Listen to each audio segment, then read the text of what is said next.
Fala pessoal, beleza? Nosso objetivo nessa aula é entender o que é um teste unitário.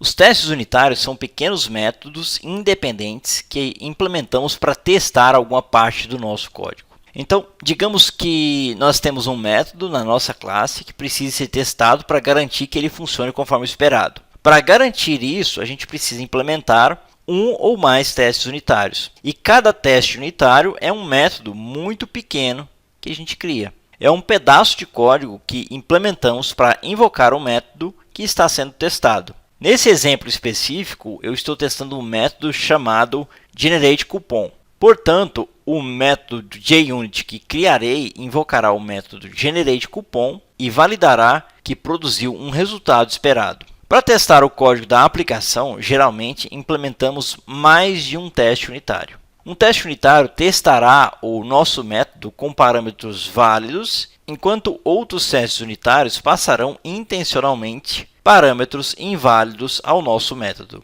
E em ambos os cenários, os testes unitários validarão se o método que você está testando produz o resultado esperado.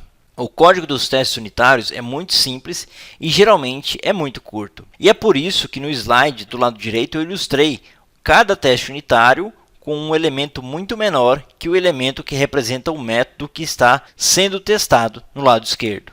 O método do lado esquerdo pode conter uma lógica de negócio muito complexa. E é por isso que eu optei por representá-lo com um elemento maior. Simplificando, um teste unitário também é um código que você escreve, mas é muito pequeno e é um código muito simples que não contém muita lógica de negócios.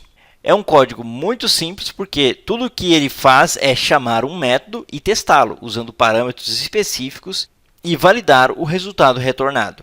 É muito importante, pessoal, ter em mente que os testes unitários devem testar apenas uma funcionalidade específica. Não devemos tentar criar um único teste unitário que teste vários métodos da nossa classe ao mesmo tempo.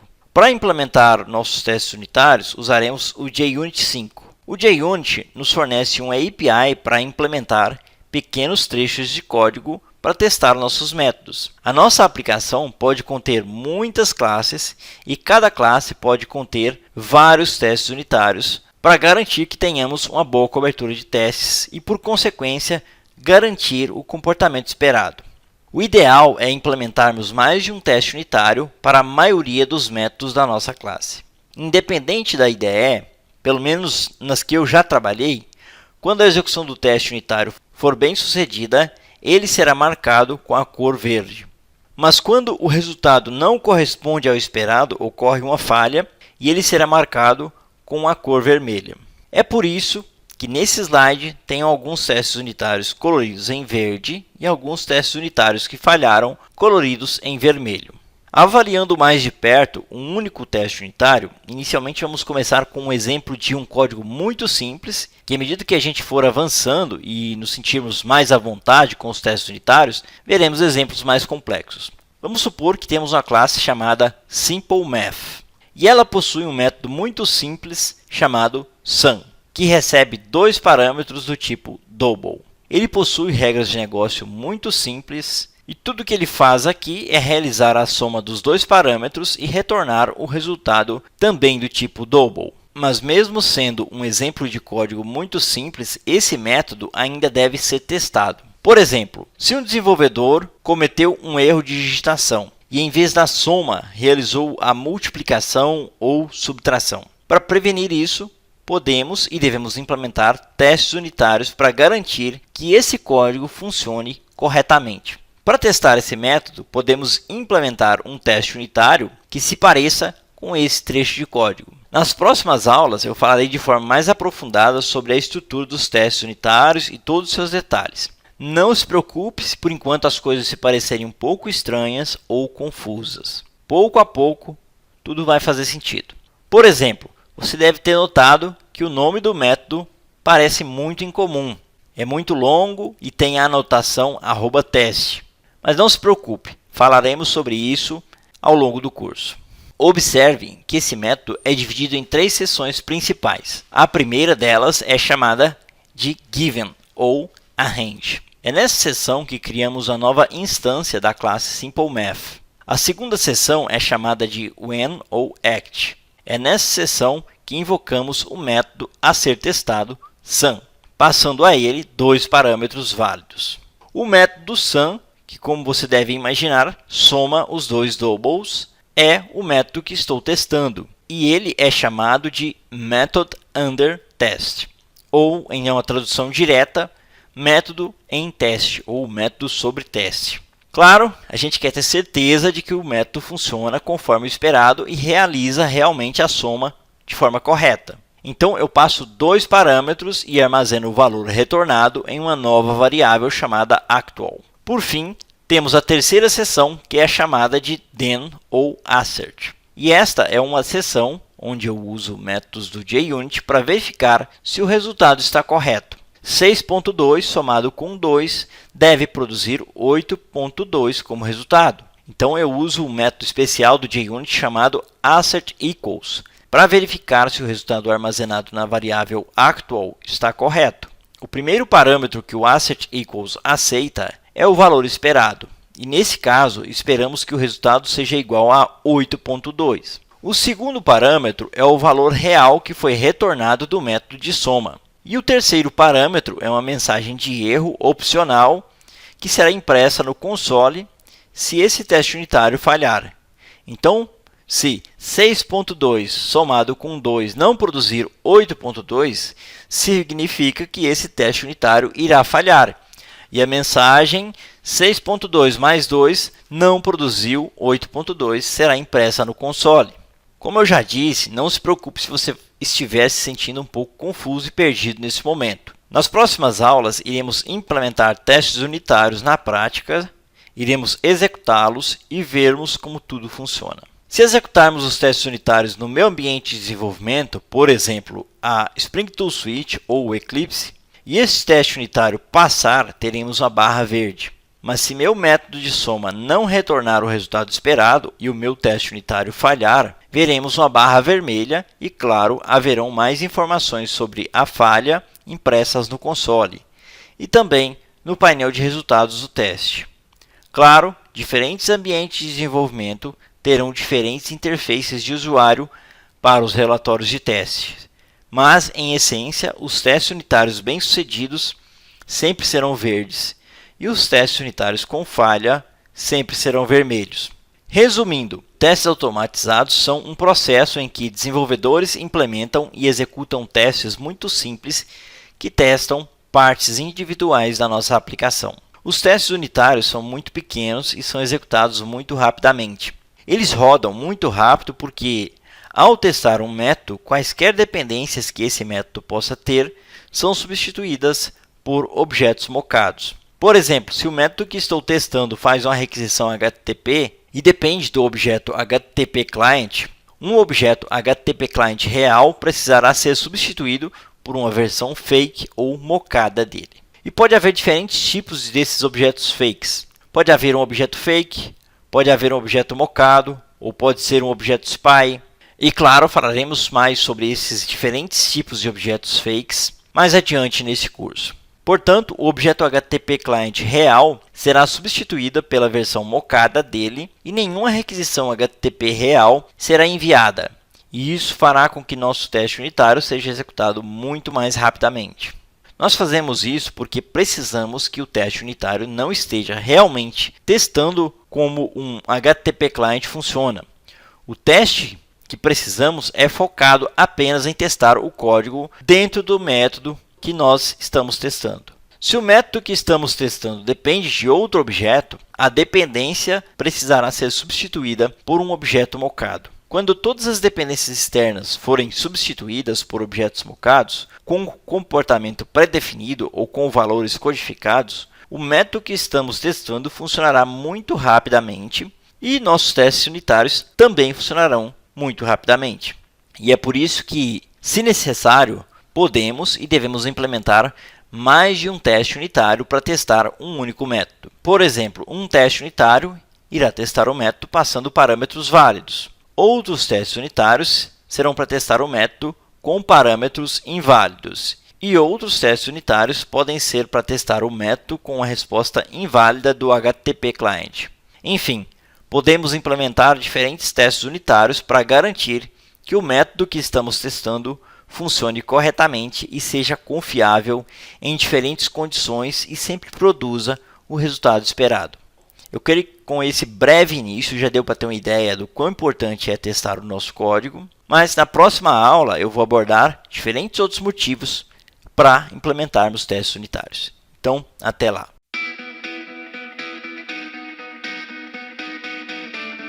Por que precisamos implementar testes unitários? Porque apenas testar manualmente não nos garante que o código se mantém funcionando após as mudanças. Bom, é claro que existem algumas vantagens significativas em implementar testes unitários para testar o nosso código. Implementamos testes unitários para garantir que o nosso código funcione, e isso é óbvio, mas essa não é a maior vantagem. Uma das razões pelas quais implementamos testes unitários é para garantir que o método que implementamos funcione bem com diferentes parâmetros, sejam eles válidos ou inválidos. Afinal de contas, precisamos ter certeza de que tudo funciona bem com parâmetros válidos e inválidos. É claro que também podemos fazer testes manuais e fornecer manualmente parâmetros válidos e inválidos. Mas se tivermos uma aplicação muito grande com muitas funcionalidades, é muito fácil esquecer de testar uma das funcionalidades com um dos parâmetros inválidos. Principalmente quando nós temos muitos desenvolvedores trabalhando no projeto e quando as alterações em nossa aplicação são feitas diariamente e nós precisamos fazer testes frequentes. O teste manual da aplicação, que possui muitas funcionalidades, torna-se muito difícil e torna-se muito fácil esquecer de testar a funcionalidade com um parâmetro de entrada inválido específico. Outro grande motivo pelo qual precisamos implementar testes unitários é para garantir que o nosso código funcione bem agora e no futuro. Imagine que você escreveu um método muito complexo e esse método é muito útil e outros desenvolvedores começaram a usá-lo em suas classes também. Como podemos garantir que outros desenvolvedores que desejam fazer alterações em seu código não quebrem nada? Bom, os testes unitários que escrevemos para esse método lhe darão a confiança de que alterações futuras nesse método não interromperão a funcionalidade existente e que esse método ainda funcionará conforme o esperado, como costumava funcionar antes com parâmetros válidos e inválidos pré-definidos. Esses testes também são chamados de testes de regressão e eles nos ajudam a nos sentirmos mais confiantes de que as nossas alterações nas funcionalidades existentes não quebram outras partes da aplicação. Se você fizer alterações em um dos métodos e quebrar uma funcionalidade da aplicação bem testada, isso será chamado de regressão. Por isso, podemos dizer que implementarmos testes unitários para garantir que não haja regressão e que todas as funcionalidades ainda funcionem conforme o esperado, mesmo depois de fazermos alterações no código existente, e tudo continuará funcionando. Bom, por essa aula é isso. Na próxima conheceremos o conceito de first.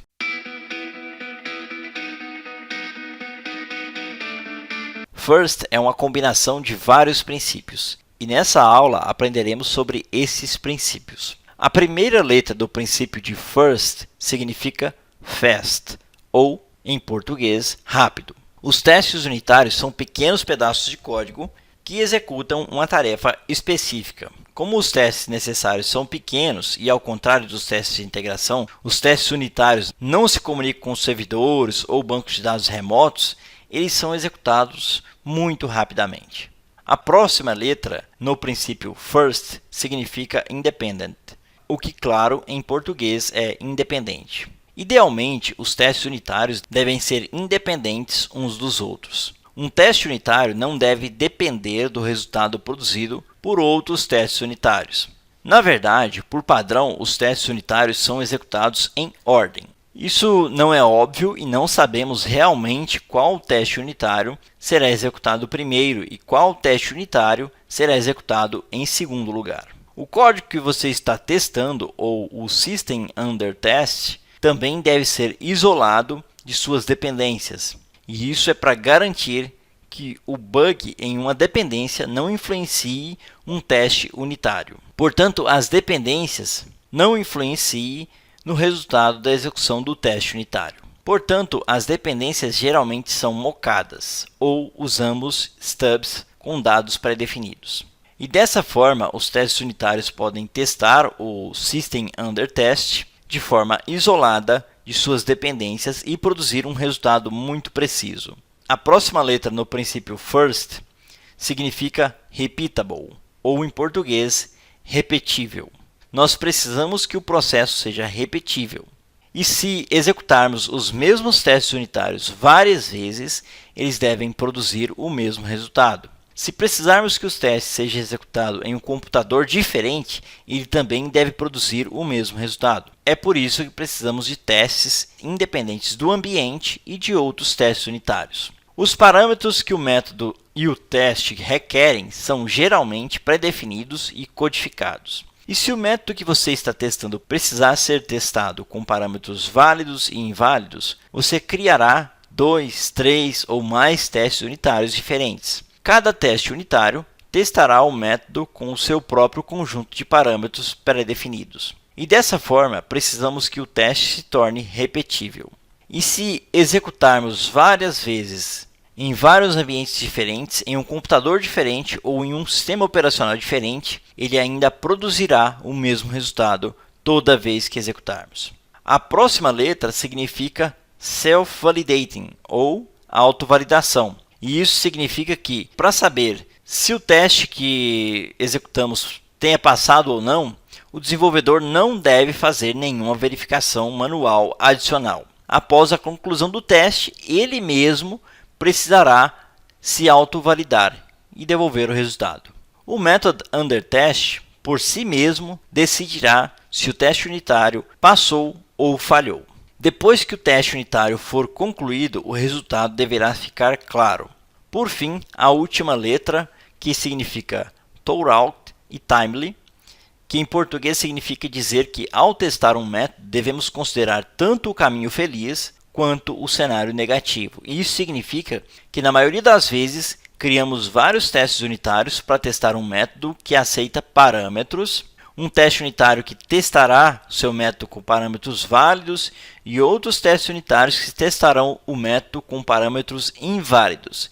E se houver um intervalo como valor mínimo e máximo, devemos criar testes unitários adicionais para testar valores mínimos e máximos também. Além disso, é melhor criar os testes unitários no momento em que estivermos trabalhando na funcionalidade. Dessa forma, temos mais confiança de que as regras de negócios funcionam conforme o esperado e há menos chances de introduzirmos um bug e ele acabar entrando em produção. Portanto, antes de disponibilizarmos o nosso código em produção, ele deve ser coberto por testes unitários. Bom, pessoal, por essa aula é isso. Na próxima aula falaremos sobre como testar o código em isolamento.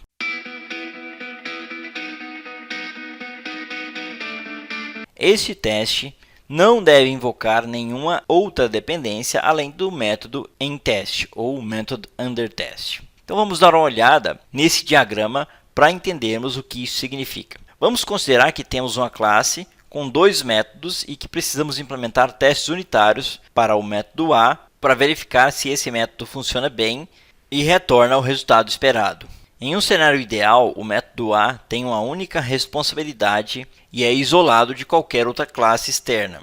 Quando isso acontece, os testes unitários podem criar facilmente uma instância dessa classe e chamar o método para verificar se ele retorna o resultado esperado. Mas isso muitas vezes não é o caso.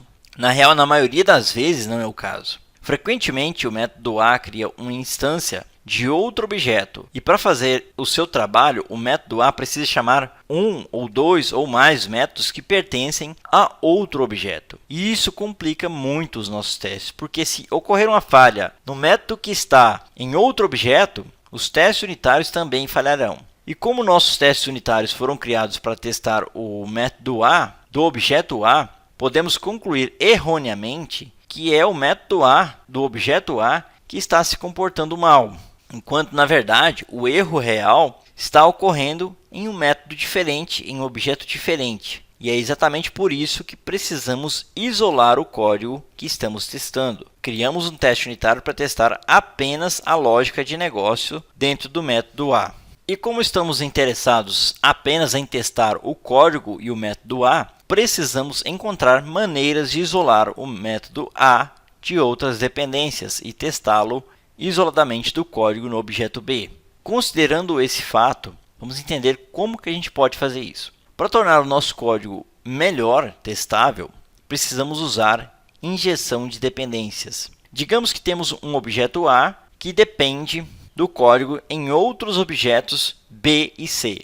Atualmente, o objeto A cria uma nova instância da classe B e da classe C em um de seus métodos. Portanto, em vez de fazer com que o objeto A crie uma nova instância da classe B e da classe C, precisaremos inverter esse relacionamento e injetar no objeto A instâncias do objeto B e do objeto C.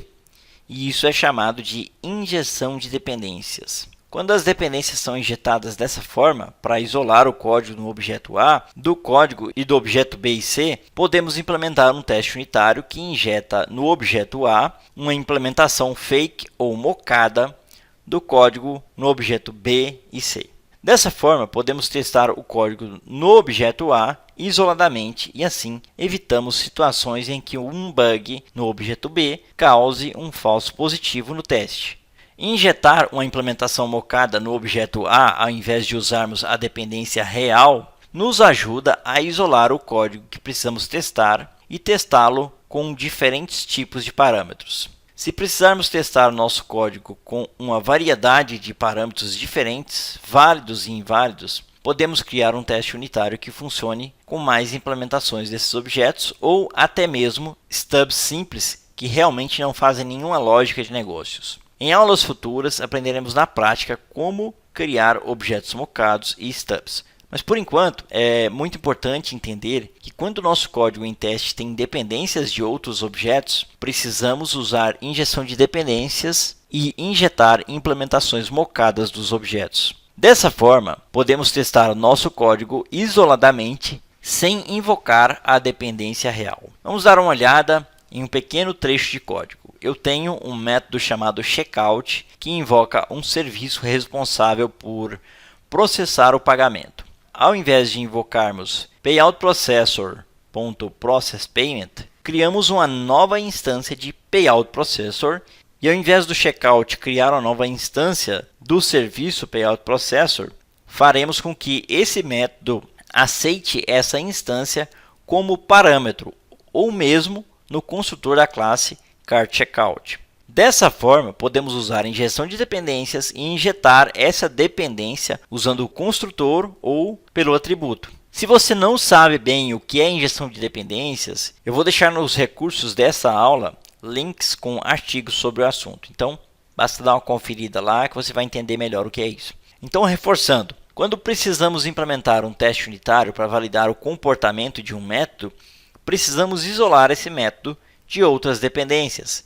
Essas dependências são injetadas em nossos métodos como stubs ou objetos mocados com comportamento pré-definido. Não estamos interessados em testar dependências. Estamos interessados em testar apenas o código no método sob teste, de forma isolada de todas as outras dependências. Assim, nosso teste unitário fica mais confiável, eliminando as chances de um falso positivo. Claro, veremos como tudo isso funciona na prática no decorrer do curso. Na próxima aula, falaremos sobre a pirâmide de testes. Então, até lá!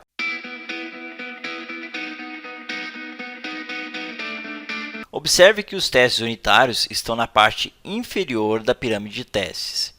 E isso ocorre porque, geralmente, os testes unitários são escritos e executados antes de qualquer outro código de teste. Portanto, o primeiro tipo de código de teste são os testes unitários e, geralmente, você implementará muito mais testes unitários para sua aplicação do que qualquer outro tipo de teste. Além disso, os testes unitários são os mais rápidos entre os três tipos de testes. Isso ocorre porque os testes unitários não precisam se conectar a um banco de dados e não precisam enviar requisições HTTP e aguardar a resposta. O próximo tipo de teste, que você pode ter que implementar são os chamados testes de integração. Os testes de integração são muito semelhantes aos testes unitários, exceto que nesse caso não usaremos mocks nem fake objects. Ao invés dos objetos reais, o método que você está testando realmente enviará a requisição HTTP ou manipulará registros no banco de dados se necessário. Nesse caso, quando o teste passa, temos certeza de que o método que estamos testando funcionará bem quando for integrado a outros sistemas externos. Diferentemente dos testes unitários, nos testes de integração, se o seu método precisar acessar um banco de dados ou se o teste unitário precisar enviar uma requisição HTTP para um web service ou uma API remota, nós não usaremos objetos fakes ou mocks. O nosso método usará uma conexão real com o banco de dados ou enviará uma requisição HTTP real e processará uma HTTP response real que obtiver como resposta. Por precisarem se comunicar com outros sistemas internos ou externos, os testes de integração são executados mais lentamente do que os testes unitários. O próximo nível de testes com os quais poderemos trabalhar são testes automatizados de ponta a ponta, ou end-to-end testing. Ao executarmos os testes end-to-end, como o próprio nome diz, testaremos a funcionalidade do software do começo ao fim. Por exemplo, se estivermos criando uma aplicação mobile ou uma página web, talvez seja o caso de implementar testes de interface automatizados. Esses testes testarão as funcionalidades da nossa aplicação, invocando cliques do usuário e inputs de campos e avaliando se essas ações produziram os resultados esperados. Os testes automatizados end-to-end são executados ainda mais lentamente, e o número de testes end-to-end que criamos será muito menor do que o número de testes unitários. Nesse curso, nós não abordaremos os testes end-to-end, mas você conhecerá todos os fundamentos necessários e, se quiser implementá-los, não terá grandes dificuldades. Bom, por essa aula é isso. Na próxima, a gente continua.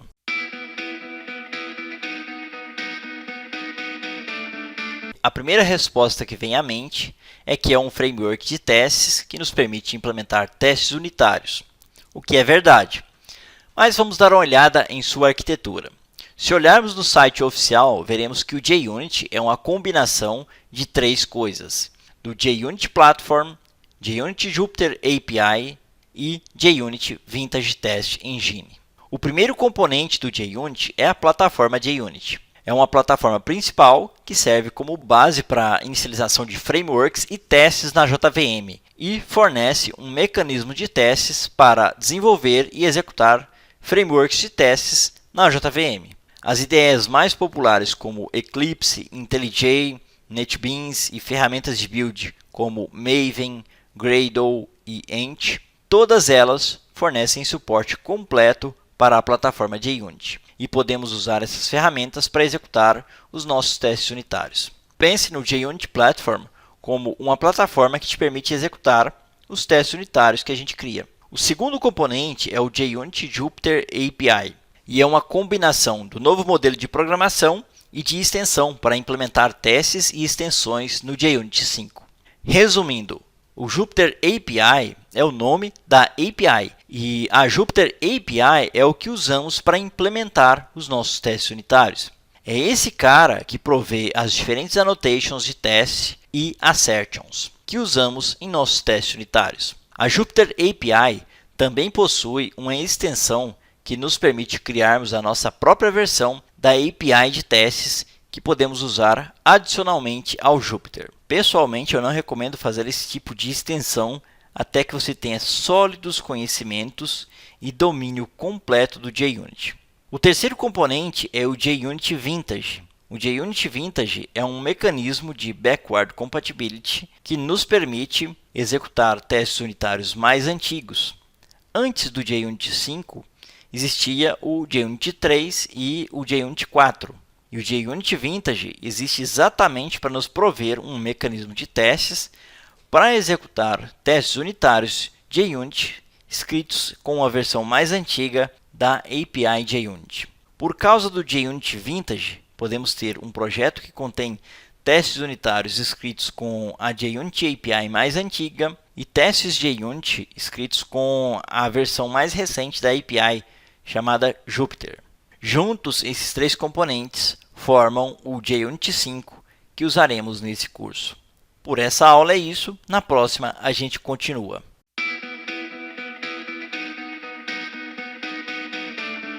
Existem diferentes maneiras de criarmos um projeto e diferentes ferramentas para construir e gerenciar dependências, algumas mais simples e outras mais complexas. Alguns preferem Maven, outros Gradle, alguns preferem a IDE IntelliJ e outros o Eclipse, e todas elas oferecem suporte ao JUnit. E o mesmo se aplica às ferramentas de build como Maven, Gradle e Ent.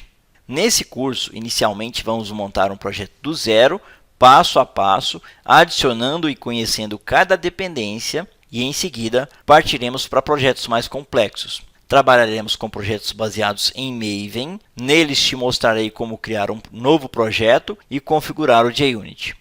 Também usarei a Spring Tool Suite, que é baseada e totalmente compatível com o Eclipse. E sugiro que você siga com as mesmas ferramentas. Se, por exemplo, você prefere Gradle ao invés de Maven, ou a IntelliJ ao invés do Eclipse ou Spring Tool Suite, você pode usá-los. Apesar de, pelo menos em teoria, todas essas ferramentas serem compatíveis, eventualmente você pode ter problemas com algumas delas. E se isso acontecer, eu vou deixar bem claro que eu só vou dar suporte às ferramentas usadas no curso. Se você tiver problemas com algumas dessas ferramentas, por favor, use o Google. Se você não tem um ambiente de desenvolvimento montado, assista o apêndice 1 ou 2 de acordo com o sistema operacional que você estiver utilizando e monte o seu ambiente. Você não precisa montar um ambiente de desenvolvimento para Linux e para Windows. Basta você escolher, eu estou usando o Windows, vou montar um ambiente para Windows. Estou usando Linux, vou montar um ambiente para Linux. Por isso que é um apêndice. Você faz de maneira opcional. Leandro, mas eu preciso concluir essas aulas para poder ter o certificado. Você pode marcar como assistido, não tem nenhum problema. Bom, a partir da próxima sessão a gente vai precisar de um ambiente configurado. Então, dá uma olhada lá nas ferramentas que a gente vai utilizar e já prepara o ambiente para poder você não ter problemas a partir da próxima aula. Beleza? Então, a gente se vê na próxima sessão em que a gente vai começar a conhecer o JUnit na prática.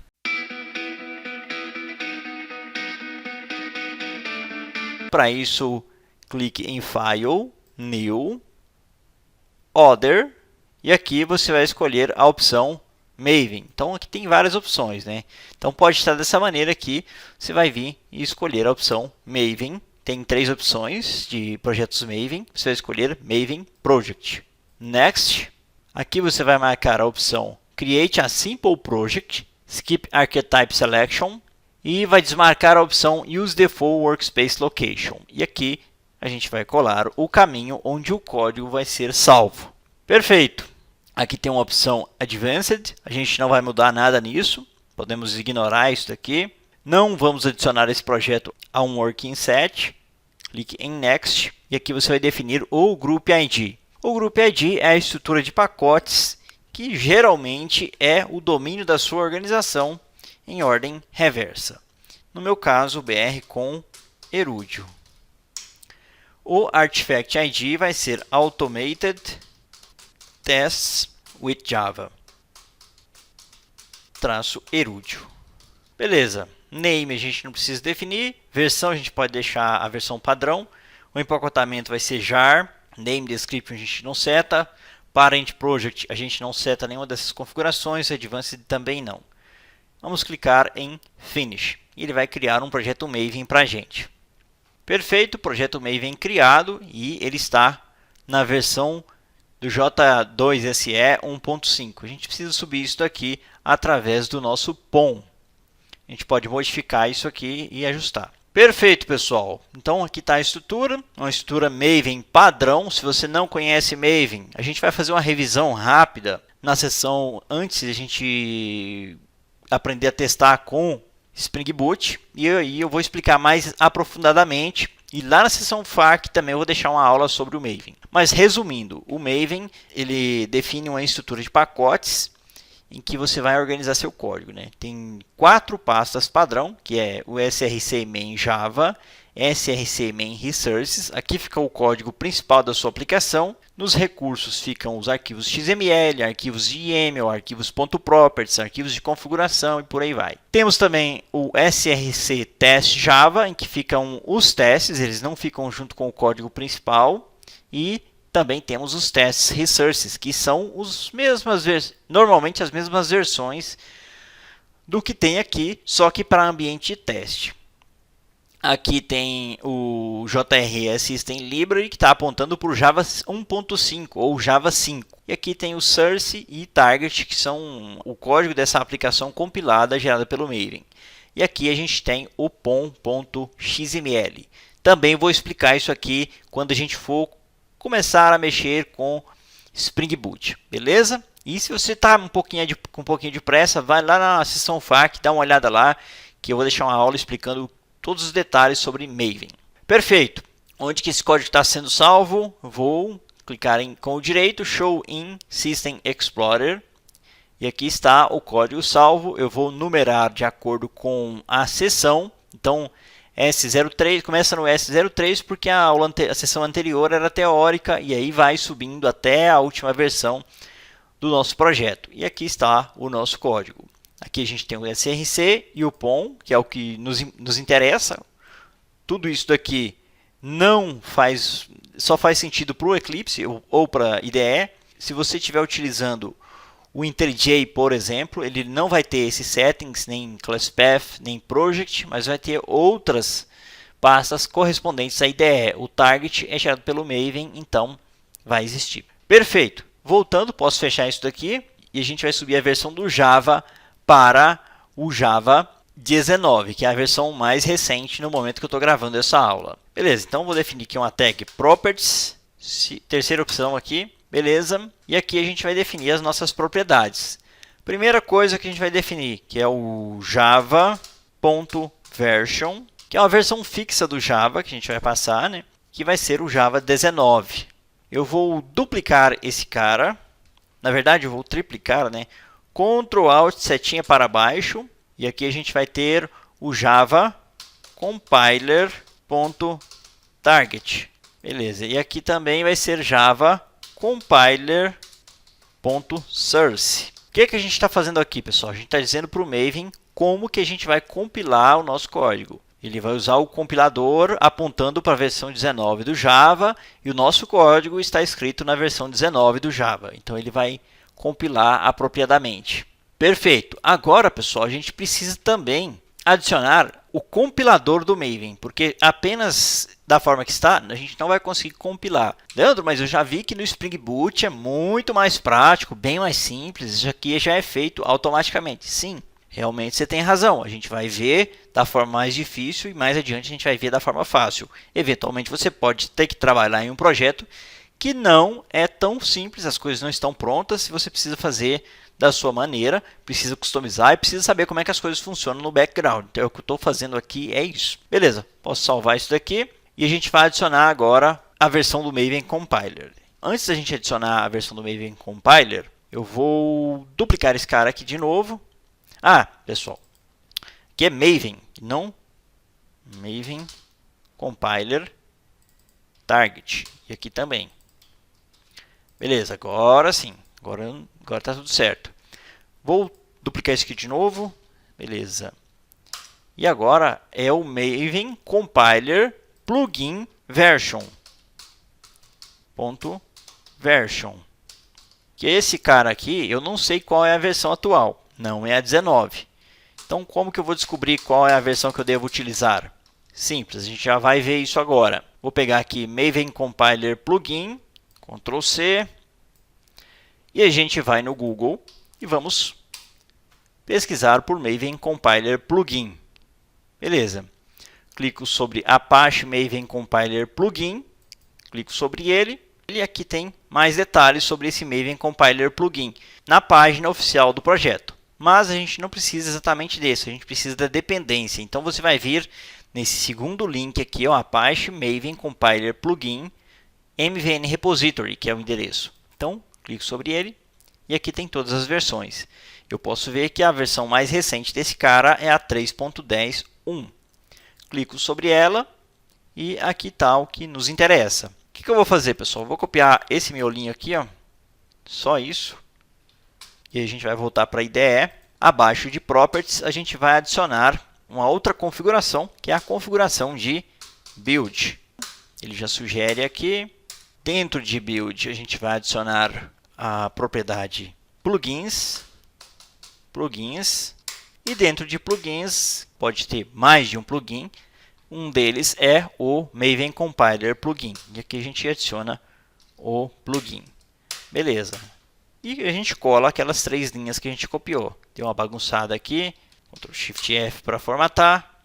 E aí está. Perfeito. Nosso projeto já está com o Maven Compiler Plugin adicionado. Vou fazer o seguinte. Vou vir aqui em cima e vou corrigir o Maven Compiler Plugin Version. Beleza. E agora eu copio isso daqui. Ctrl C. E passo um parâmetro aqui, ó. Qual é a versão do Maven Compiler Plugin que a gente vai utilizar? Vai ser o cifrão. Colo aquela versão, fecho o cifrão e assim muda dinamicamente. Se o nosso POM for crescendo, fica mais fácil de manter. Apenas vir aqui em Properties, eu já consigo enxergar onde eu tenho que alterar. Beleza, mas a gente setou aqui como que vai ser compilado, qual que é a versão do código-fonte, mas a gente não está passando isso para o nosso plugin. Como que a gente define isso? A gente vai vir aqui abaixo de Artifact ID e a gente vai adicionar uma configuration. Configuration, ok, Enter. Qual que é a primeira configuração que a gente vai passar? Source. E a segunda configuração é o target.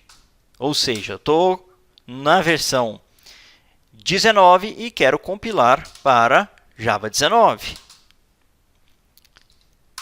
Beleza. E aqui eu vou adicionar qual é a versão. Posso colocar isso daqui?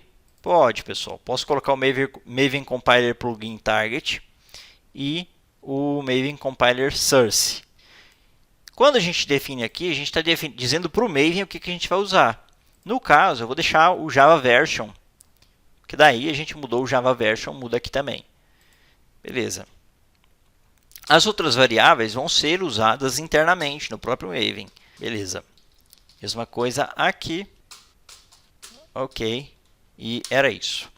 Perfeito, pessoal. Então está pronto. Perceba que ele já mudou aqui para Java SE 19. Já está compatível com o Java 19. E aqui já estão as bibliotecas do próprio Java e do JDK. À medida que a gente for adicionar dependências ao nosso projeto, vão aparecer mais um ícone similar a esse daqui e as novas dependências do Maven. Beleza, pessoal? Então está configurado uma parte do POM. Na próxima aula a gente continua.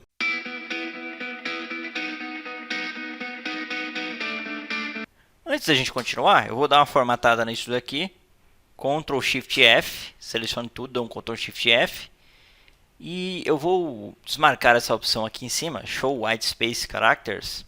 Beleza, que eu gosto de usar isso aqui quando eu estou trabalhando com YAML e eu acabei esquecendo antes de gravar a aula anterior. Beleza, vou expandir aqui e a gente vai adicionar as dependências. As dependências normalmente ficam depois de Properties e antes de Build. Então eu vou vir aqui, abrir uma nova tag, Dependencies.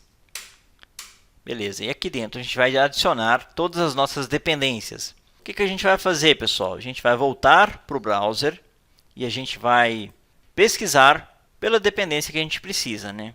Se você não tiver nessa página aqui, basta você entrar no Google e pesquisar por MVN Repository. Na verdade, eu vou fazer isso para mostrar para vocês. MVN Repository. Beleza. Aqui está. Basta você clicar nesse primeiro link aqui, você vai chegar nessa página. Perfeito. Aqui você pode filtrar por diferentes tipos de arquétipos. E a gente vai pesquisar por Jupyter, que é a última versão do JUnit. Beleza, a gente tem algumas dependências aqui do JUnit. Você pode adicionar elas individualmente. A primeira delas é o JUnit Jupyter API. Cliquei com o scroll e vou vir aqui na versão 5.9.2, que é a versão mais recente. Beleza? Assim que eu clico, ele já copia e é isso. Voltando para o Spring Tool Suite, vou colar a dependência aqui. Está desformatado. Eu vou formatar esse cara. Além disso, a gente precisa de mais uma dependência. Vamos voltar novamente para o browser. Vou fechar isso daqui. A versão do Jupyter a gente já pegou. A gente também precisa de Jupyter Engine 5.9.2. É bom que você use a mesma versão ou você pode ter problemas. Beleza? Colo aqui também. E perceba que essa aqui é 5.9.2 e essa aqui também é. Perfeito. Voltando para o browser de novo, vamos adicionar uma terceira dependência. Posso fechar esse cara. E agora é a JUnit Jupyter Params. Beleza. 5.9.2. E a gente copia isso daqui. E podemos voltar para a IDE. Mesma coisa. E é isso. Beleza, todas as dependências foram adicionadas. Só que é um pouco chato, né? Você ficar adicionando esse monte de dependência. E é relativamente muito código para pouca coisa. Para adicionar 3 dependências. Mas mesmo assim eu vou salvar aqui e vou mostrar para vocês um detalhe. A partir do momento que eu salvo, aparece aqui, além do JRE System Library, aparece também Maven Dependencies. E aqui tem todas as dependências do JUnit e tem também as dependências que ele utiliza. Por exemplo, API Guardian a gente não adicionou. A gente adicionou Jupyter API, Jupyter Engine, Jupyter Params. E ele também adicionou esse OpenTest4J, JUnit Platform Engine, JUnit Platform Commons e API Guardian API. Enfim, essas são as dependências das nossas dependências e elas são adicionadas pelo Maven de forma automática. Perfeito, pessoal. Só que é um pouco chato eu vir aqui e adicionar esse monte de dependências. Né? Eu tive que adicionar 3 dependências. Tem um jeito mais inteligente de fazer isso? Tem. Como que a gente faz isso? Existe essa dependência aqui, ó, que é o JUnit Jupyter Aggregator. E aí, basta você clicar sobre ele, vir aqui em 5.9.2, copiar isso daqui, voltar para a IDE, e aí você pode simplesmente substituir isso daqui pela nova dependência. E o resultado é exatamente igual ao anterior, só que com bem menos linhas de código. Perfeito, e aqui estão as nossas dependências, funcionando da mesma maneira que antes. Beleza, pessoal? Então, foi adicionado o JUnit. O que a gente pode fazer agora, pessoal? Apenas parametrizar a versão. Aqui está a versão 5.9.2, né? Então, eu vou voltar aqui e vou duplicar esse Java Version e vou chamar esse cara de JUnit Version. Beleza? Ctrl C, colo aqui, JUnit Version, e aqui a gente passa a versão dela parametrizada, assim como as outras dependências. E era isso. Resolvido. Se você estiver usando uma outra IDE, como o IntelliJ, você precisa executar o reload do POM. Então você precisa recarregar o projeto. No Eclipse e na Spring Tool Suite, isso é feito automaticamente. Assim que eu salvo, ele refaz o índice e recarrega as dependências para a gente de forma automática. Perfeito, pessoal. Então, é isso. Ah, Leandro, e no IntelliJ, como é que fica esse Maven Dependencies? Tem também uma propriedade chamada External Libraries, que é bem similar. Então, basta você olhar aí que as suas dependências estão nesse lugar. Perfeito, pessoal? Então é isso aí. Até a nossa próxima aula.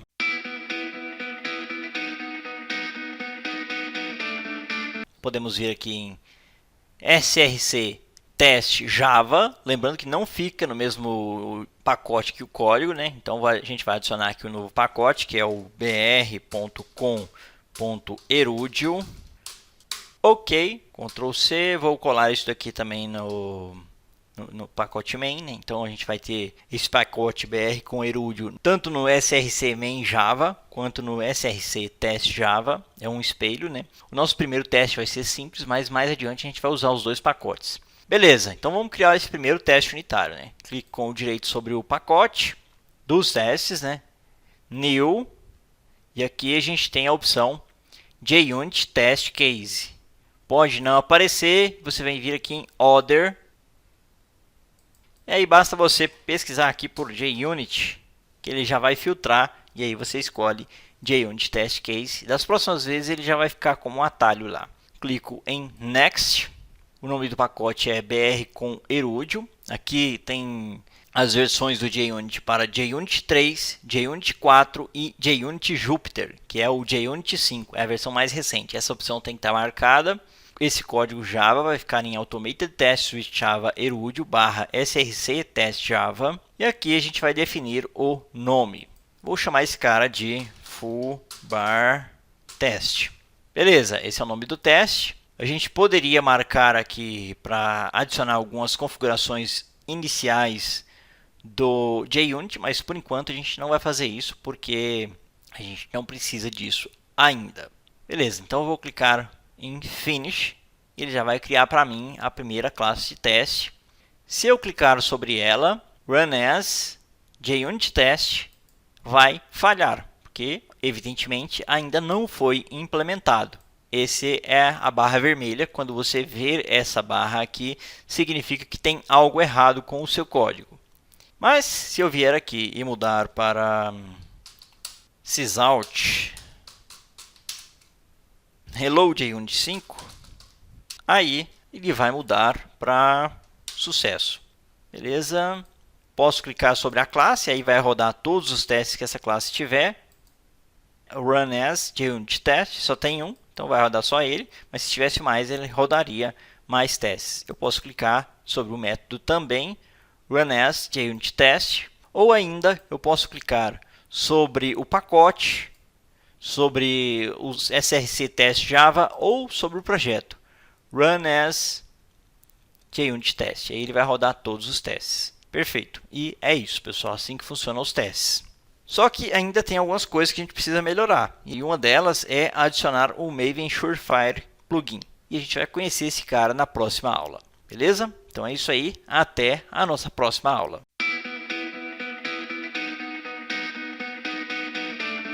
Quando a gente está executando o projeto através da IDE, a gente tem essa interface aqui que nos ajuda a verificar se o teste passou e está tudo ok. Mas se por um acaso a gente precisar subir a aplicação através do terminal em um servidor na Amazon ou em uma ferramenta de integração contínua, alguma coisa do tipo, então não vai ser possível fazer isso apenas da maneira que está. Para ter mais detalhes, e eu vou demonstrar isso para vocês agora, a gente precisa adicionar o Maven Surefire plugin. Para demonstrar isso, eu vou clicar com o direito sobre Automated Tests with Java e vou abrir esse cara no terminal. Beleza? Vou expandir isso daqui. Perfeito. E agora eu vou dar um ls para listar tudo que tem nesse diretório. Aqui a gente tem o pom.xml, o source e o target. Essa pasta target é gerada pelo Maven. O que nos interessa aqui, pessoal? Nos interessa o POM. Se eu não tiver no diretório do POM, eu não vou conseguir executar esse próximo comando. E qual que é o próximo comando? É um mvn package. Vou teclar Enter. E aí ele vai compilar para mim e vai executar os testes. Só que não, né? Aqui ele está falando que não executou nenhum teste, não houve nenhuma falha, nenhum erro e nenhum teste foi pulado. O que significa dizer que ele não executou os nossos testes, ele apenas fez o build. Ah, Leandro, mas se eu executar um mvn teste, vai funcionar. Então vamos fazer um teste, vamos verificar aqui se com mvn teste vai funcionar. Mvn teste. E a gente teve o mesmo resultado. Como que a gente resolve isso? Muito simples, a gente precisa adicionar o Maven Surefire plugin. Como que a gente faz isso? A gente vai voltar no mvn repository e vamos pesquisar aqui por Maven Surefire plugin. E aqui a gente tem o primeiro, né, que é o Maven Surefire Plugin.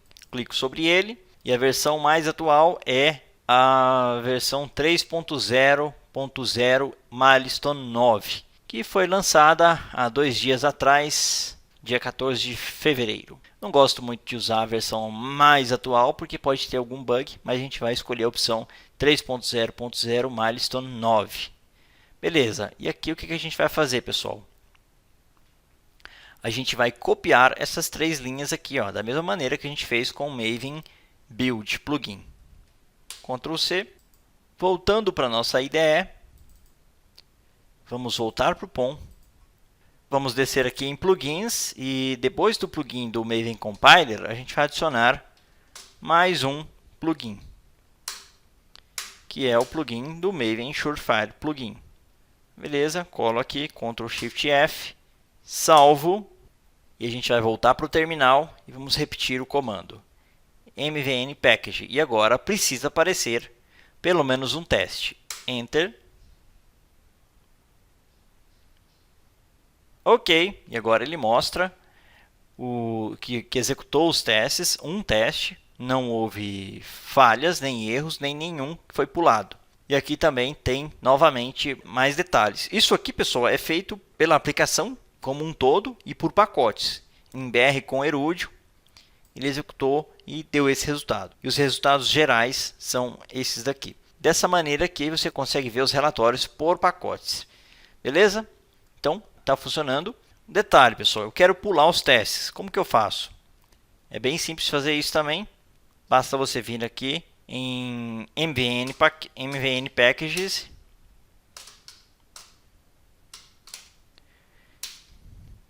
-D, Maven, Skip, Tests. Enter. Ele executou os testes. Espera aí, pessoal.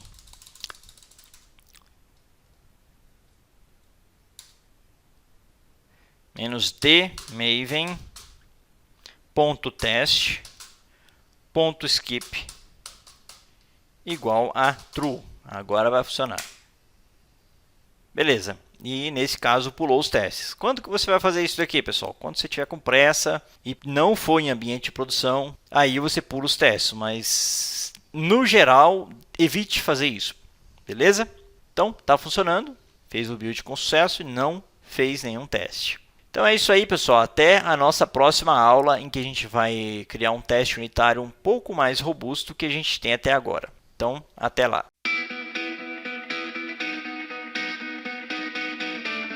Essa classe faz operações matemáticas básicas. Faz operação de soma, subtração, multiplicação, divisão, média e raiz quadrada. Ela trabalha com doubles e retorna doubles.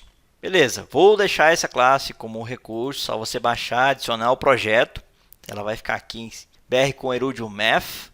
E aí você adiciona ela aqui e aí a gente cria os testes. Beleza, pessoal. Então vou clicar com o direito aqui sobre o pacote, New, JUnit Test Case, que eu vou definir o pacote, que é o pacote Math. E a gente vai dizer o nome desse cara. Qual é o nome do teste? Qual é o nome da classe? Geralmente é o mesmo nome da classe, Simple Math, e aqui vai se chamar Simple Math com o sufixo de teste, Simple Math Test. Enter. Beleza, ele já criou para a gente o teste, da mesma maneira que a gente fez anteriormente. E aqui a gente tem uma assertion, que vai garantir que falhe porque não foi implementado ainda. A gente vai conhecer uma outra assertion, que é a assert equals. Então vamos conhecer essa assertion. Então a gente pode excluir isso daqui. O que a gente vai testar, pessoal? A gente vai testar Simple Math. Então, Simple Math, que vai ser igual a chamada Math, que vai ser igual a New Simple Math, ponto e vírgula. Perfeito. Definida a instância desse cara. Agora a gente vai fazer a operação. A gente vai chamar o Simple Math, fazer uma operação e verificar se realmente é o que a gente esperava. Então, vamos definir aqui double result, que vai ser igual a math.sum, sexta opção aqui, recebendo dois parâmetros. Quais são os parâmetros que a gente vai receber? Vamos passar um 6.2 double, né? 6.2, precisamos converter ele para double. E a gente vai somar esse 6.2 com mais 2. Então tem que retornar um 8.2. Perfeito. E agora, pessoal, a gente vai fazer um assertion. No JUnit existe uma classe só para assertions, que chama assertions.assert equals. Assertions.assert equals. E aqui ele compara diversas possibilidades. Byte, chars, caracteres, double, double primitivo, float, int e por aí vai. Tem diversas assinaturas diferentes para esse mesmo método. E aqui a gente passa. O que a gente espera? A gente espera um 8.2 double, que é a soma, né? E o segundo parâmetro, que é o resultado. Então, result. Dessa maneira aqui, a gente verifica se o resultado dessa operação aqui, da operação de soma, realmente é o que a gente espera. Um detalhe, pessoal, é que esse assert equals é estático. Então, vou clicar aqui e olha só. Public static assert equals e aqui tem mais assertions. Depois a gente vai ver melhor isso. O que eu posso fazer, pessoal? Inclusive, a hora que a gente criou o teste, ele já fez isso para a gente. Ele já adicionou o import para as assertions aqui em cima. Assertions asterisco, importou todas elas. A gente pode fazer adicionar apenas para o assert equals. Daí fica opcional adicionar essa assertions, esse assertions aqui. Apenas isso aqui já resolve o problema. Lembrando sempre que tem que importar de JUnit e Jupyter, tá? Então, às vezes pode ter mais de uma versão do JUnit no projeto e você importa errado. Beleza, o mais interessante é adicionar apenas o assertions. E aí ele vai trazer todas as assertions que a gente vai verificar. Qual é a assinatura desse cara? Vamos conferir aqui. Ó. Ele tem o expected e o atual. Então, vamos fazer o seguinte. Alt Shift L, expected, e o outro é o actual. Alt Shift R, actual. Beleza. Então, é isso. Então, a gente espera que o actual seja igual a 8.2 double. Se for diferente, vai falhar. Perfeito. Então, vamos executar esse teste. Clique com o direito, Run as JUnit Test. Perfeito. O teste executou e sucesso.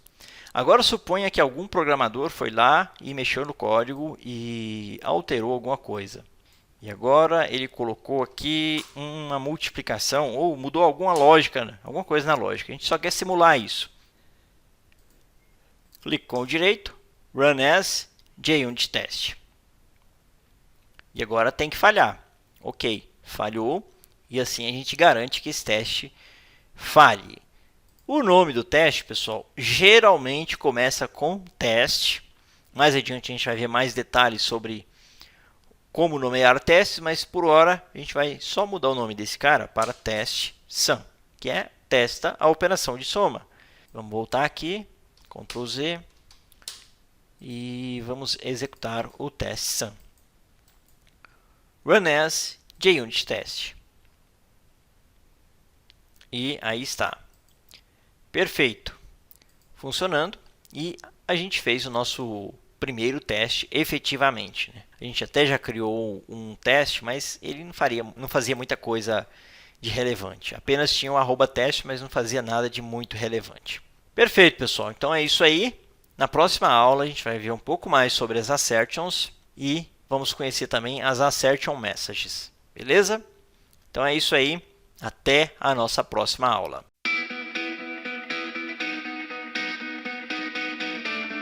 Para que serve essa assertion message? Para retornar uma mensagem mais amigável para quem estiver olhando os relatórios dos testes. Você adiciona um terceiro parâmetro aqui, além do expected e do actual, com o que vai dizer de mensagem. Você coloca aqui minha mensagem, my message. E aí essa mensagem vai ser impressa no log. No caso, o que a gente vai fazer? Vamos adicionar uma mensagem mais interessante. Test sum did not produce expected result.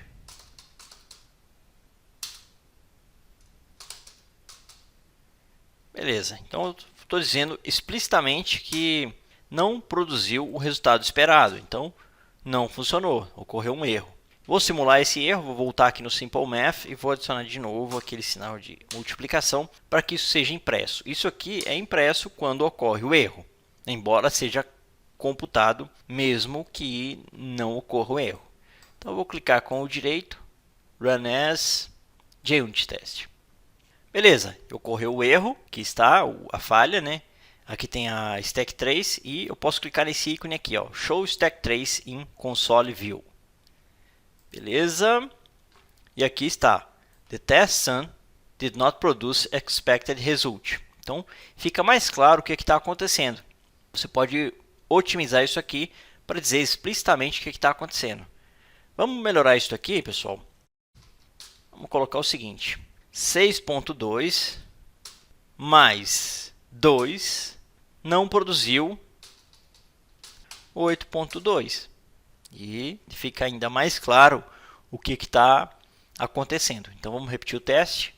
Aqui fica armazenada a última operação que foi executada. Basta eu selecionar e clicar. Ok, e aí está o erro, né? Novamente. Vamos usar stack trace. E agora está aqui, ó.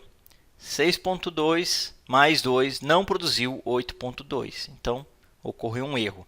E aqui tem a expected, que esperava 8.2, mas ele encontrou 12.4. Então a assertion falhou. Perfeito, pessoal. Então, dessa maneira aqui, você passa as assertion messages para dizer mais claramente o que está acontecendo no seu código caso ocorra uma falha. Beleza? Então é isso aí. Antes eu vou voltar aqui no Simple Math, vou desfazer o erro. E vou limpar isso daqui também. Beleza. E aí vamos repetir o teste. Run. Beleza. No caso não teve nenhuma falha, né? Então não aparece no console. Perfeito. Então é isso aí. Até a nossa próxima aula.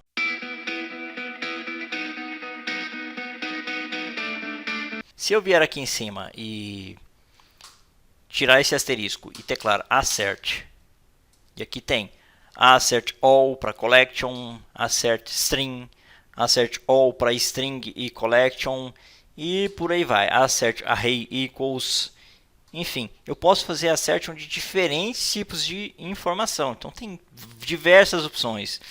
Então aqui você tem assertions does not throw, que não vai garantir que não lance uma exceção, assert equals, que a gente já conheceu, e claro, tem assinaturas dele para diversos tipos de objetos.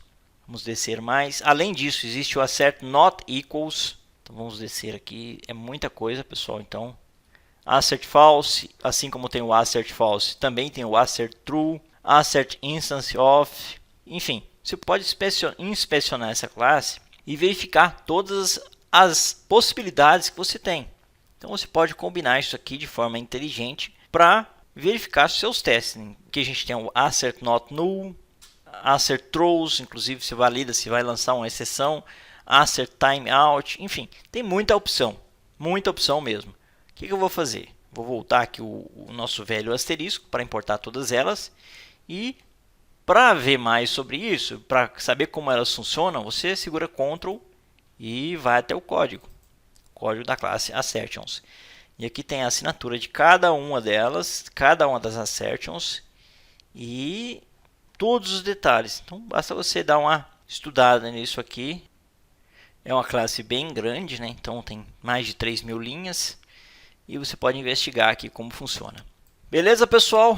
Então é assim que são as assertions. Você pode investigar melhor sobre elas. Uma coisa que a gente pode fazer também é voltar aqui no nosso teste. Posso fechar isso aqui. E a gente pode fazer também o seguinte. Ctrl Alt setinha para baixo. Vamos verificar aqui assert not equals. E aqui a gente passa 9.2 ao invés de 8.2. Então a gente tem que garantir que não seja igual a 9.2. o atual não seja igual a 9.2. Também podemos usar o assert not null.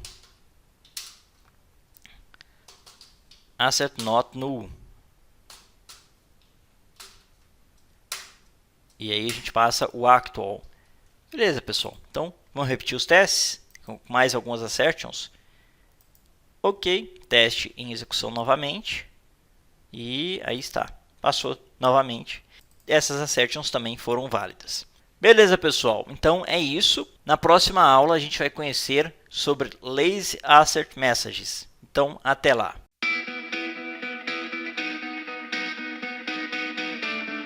O que vem a ser isso, pessoal? Toda vez que eu executo os testes, independente se falha ou não, isso aqui é executado. E a gente precisa de uma forma mais inteligente de fazer isso. A primeira coisa que eu vou fazer é isolar isso daqui em uma variável. Então, 6.2, que é o primeiro número, né?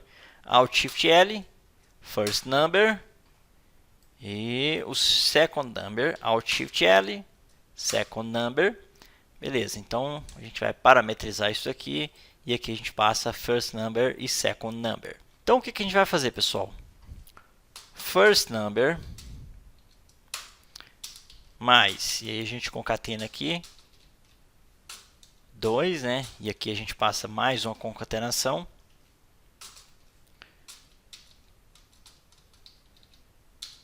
E aqui a gente passa o second number. First number mais second number did not produce expected. Então, mais uma concatenação aqui. E aqui, expected. Beleza, vou jogar isso aqui para a linha abaixo, para ficar mais fácil para vocês lerem aí. Primeiro número mais segundo número não produziu o valor esperado. Beleza, vou salvar isso daqui e vou voltar aqui no Simple Math. Vou estragar ele novamente. E vamos lá, repetir o teste. Simple Math Test. E vamos ver. Beleza, ocorreu falha de novo. Vamos exibir a stack trace no console. Beleza, e o que a gente tem? 6.2 mais 2.0 não produziu 8.2. Esperava 8.2, mas encontrou 12.4. Beleza, pessoal. Então, tá funcionando a parametrização. Só que tem um detalhe, pessoal. Isso aqui é executado independente se o teste passou ou não. Se ocorrer sucesso, vai executar. Se ocorrer falha, vai executar. Isso aqui vai ser sempre computado. E por mais que seja milissegundos que isso aqui vai consumir de recursos, isso não é interessante. Então, o que a gente vai fazer, pessoal? A gente vai adicionar uma lambda function aqui para que isso só seja executado caso ocorra falha. Então, o que eu faço? Eu vim aqui, abre e fecha parênteses, e era isso. Então, agora, isso só vai rodar caso ocorram falhas. Então, dessa maneira, eu otimizo a performance.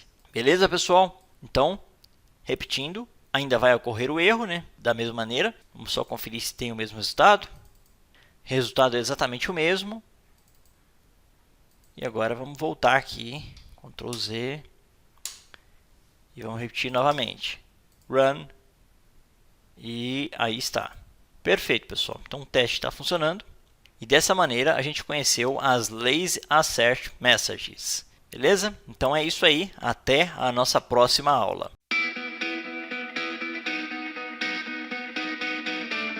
Fala, pessoal, beleza? A gente implementou o teste para soma, né? Aqui está a estrutura dele. A gente fez os primeiros testes. E agora eu vou deixar um desafio para vocês, que é implementar os testes de soma, subtração, multiplicação, divisão, média e raiz quadrada. A gente já tem o da soma pronto. Vocês vão se basear no que vocês aprenderam até aqui, implementando o teste para soma, seja assertions, assert message, lazy assert messages, assert equals, assert not null, assert null e por aí vai. E vocês vão implementar os testes para esses caras, para todos eles, beleza? Então esse é o desafio. Então se você vai se basear nisso daqui, eu vou comentar essas duas assertions aqui. E na próxima aula a gente vai voltar com a solução para esse desafio. Se você conseguir passar por esse desafio e fazer todas as atividades, você pode avançar a próxima aula. Caso contrário, assista e até para você ver alguma eventual diferença que tem de uma operação para outra. Beleza? Então é isso aí, até a nossa próxima aula.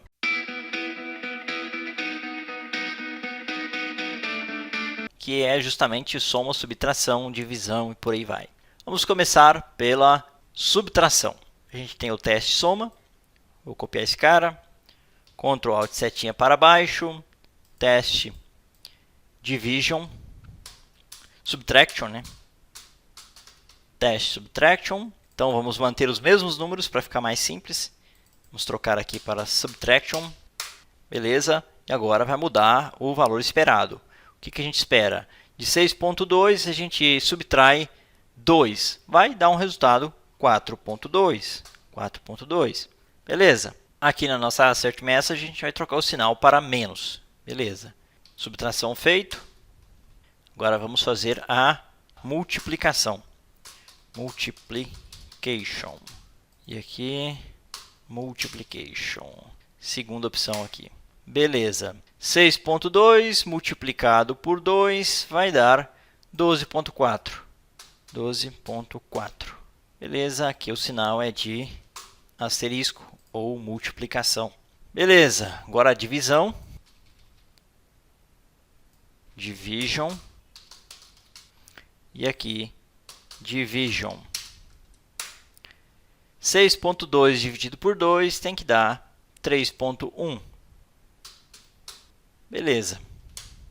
E aqui é sinal de divisão. Então, barra. Depois da divisão, o que a gente pode fazer é a média. Então, média é muito parecido com a soma. Então, eu vou fazer o seguinte. Vou copiar aqui a soma.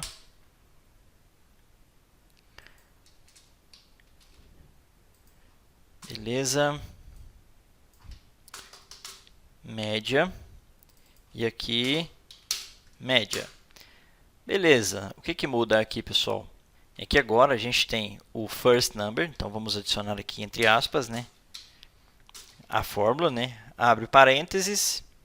First number mais second number. E aqui a gente vai fechar o parênteses. Então, vai ser fecha parênteses. Depois que fecha o parênteses, o que a gente vai fazer? A gente vai dividir. Dividir por 2. Porque são dois números, então a gente divide por 2. Dividido por 2, que vai ser igual ao restante, né?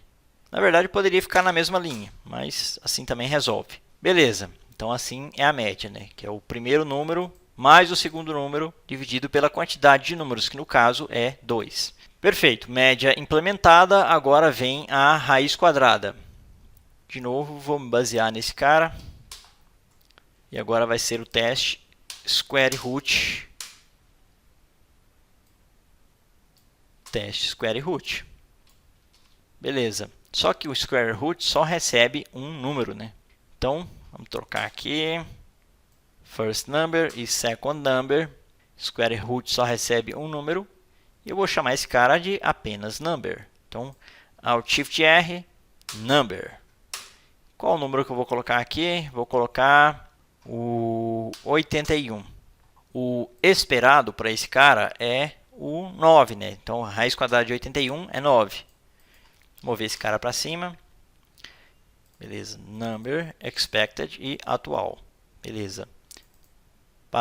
A gente passa o número 81, obtém a raiz quadrada, aqui está o atual, e aqui está o esperado. Assert equals, e aqui a gente precisa mudar essa lazy assertion, porque é diferente. Então, o que eu vou fazer? Abre e fecha aspas, concateno aqui, square root of, e aqui a gente passa o número, né? Number, e aqui a gente remove até o did not produce. Beleza. Square root of number não produziu o valor esperado. Beleza. E era isso que vocês precisavam fazer. Super simples. Evidentemente que vocês podem ter brincado um pouco mais, feito algumas assertions diferentes, mas a ideia é essa mesmo. Beleza. Salvo e a gente pode executar os testes individualmente. Para isso, basta clicar sobre o teste, Run as JUnit Test. Ok, se eu expandir aqui tem só um teste em execução. Posso clicar na classe também, run as JUnitTest, e o teste de média está incorreto. Vamos ver o que a gente errou aqui, né? Provavelmente erro de copy-paste, né? 6.2 mais 2, a média de 6.2 mais 2 vai ser 4.1, né? Aí realmente vai dar errado. Por que 4.1? 6.2 mais 2, 8.2, dividido por 2, 4.1. Beleza. E era isso. Vamos executar o teste, os testes, né? Run. E aí está. Execução dos testes com sucesso. Perfeito, pessoal. Na próxima aula a gente vai ver sobre a nomenclatura dos testes. Porque não é muito claro o que esse teste min faz. O que teste multiplication faz.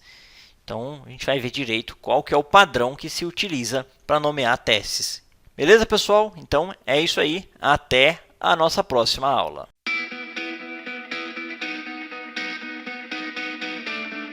Existe um padrão de nomenclatura dos testes, que é mais ou menos esse daqui. Teste, todo teste começa com um teste. Por que isso, pessoal? Antes do Java 6, não existiam annotations. E para separar os testes, o JUnit usava o nome do método para poder identificar o que era teste. Então não existiam as annotations, utilizava-se o nome. Beleza, qual que é o padrão? Teste, o que está sendo testado, system under test. Por exemplo, no nosso caso, a gente está testando soma. Qual que é a condição? Ou qual que é o estado da condição? O que a gente está testando? Quando o 6.2 é adicionado de mais 2. E o que a gente espera que isso faça? Qual é o resultado que a gente espera? A gente espera que ele retorne 8.2. Então, para nomear esse teste aqui de acordo com esse padrão, a gente precisaria fazer o seguinte. Teste sum, underline, when. E aí você coloca o underline, 6.2 is added by 2. Should return 8.2. E essa seria a nomenclatura correta. Beleza. Então, como que fica isso, pessoal? Vamos executar os testes e agora a gente vai ver esse nome mudar aqui no nosso report. Ok. O nosso teste mudou o nome dele, né? E ele agora é mais descritivo e diz melhor o que ele faz. Beleza. E agora, pessoal, o que a gente vai fazer? A gente vai criar um novo teste seguindo esse mesmo padrão aqui, só que agora testando a divisão. No caso, divisão por zero. Multiplication, division e aqui vai. Beleza? E aqui o que a gente vai testar? Test division. When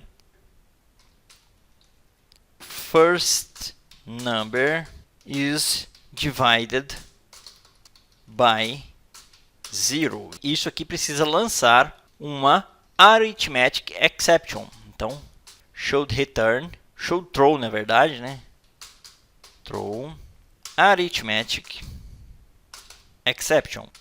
Perfeito. Esse seria o nome de acordo com esse padrão de nomenclatura, né? Vou colar ele aqui só para ficar mais claro o que a gente está fazendo. Beleza. E é isso. Esse padrão que a gente está seguindo para nomear esse cara. E por enquanto eu vou deixar apenas um fail aqui, que a gente precisa implementar esse cara ainda. E vou manter dessa maneira. Beleza. Vamos executar todos os testes. Run as JUnitTest. E aí está os nossos testes, né? Aqui está o teste da soma e o teste da divisão por zero, que evidentemente lançou uma falha, na verdade.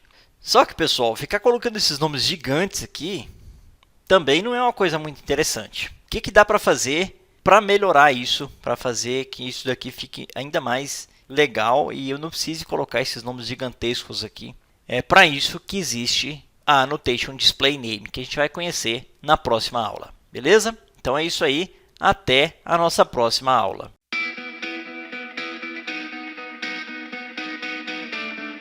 Ela possibilita que a gente mude o nome do teste, o nome do que vai ser exibido aqui no relatório. Daí fica mais legível, mais compreensível o que está acontecendo. Como que eu adiciono ela? Depois de teste, pode ser antes também, não vai alterar em nada. Você coloca um display name. E aqui, entre parênteses, você coloca, entre aspas, o nome que você vai atribuir a esse cara aqui. E o que, que você pode colocar? Eu vou colocar a operação que esse cara faz. Então, teste, espaço, 6.2 mais 2 igual 8.2. E era isso. Vou executar novamente os testes. Repare como estão atualmente, né? Só expandir aqui um pouco. Beleza, então dessa maneira, né? Salvei. Vou executar novamente esses testes. Simple Math Test. Beleza? E aqui está o 6.2 mais 2 igual a 8.2. E aí você vê evidentemente o que esse cara faz. Fica bem mais tranquilo de ler. E eu também posso aplicar esse cara no nome da classe. Então, posso fazer o seguinte. Vir aqui e adicionar um display name no nome da classe. E aí eu venho aqui e coloco a mensagem. Test Math Operations in Simple Math Class. Beleza, se eu repetir os testes, ele vai mudar o nome da classe. Mudou aqui, Test Math Operations in Simple Math. Perfeito, como que eu aplico isso aos demais? Simples demais. Ctrl C, Subtraction. Vou colar em todos eles, depois eu volto alterando.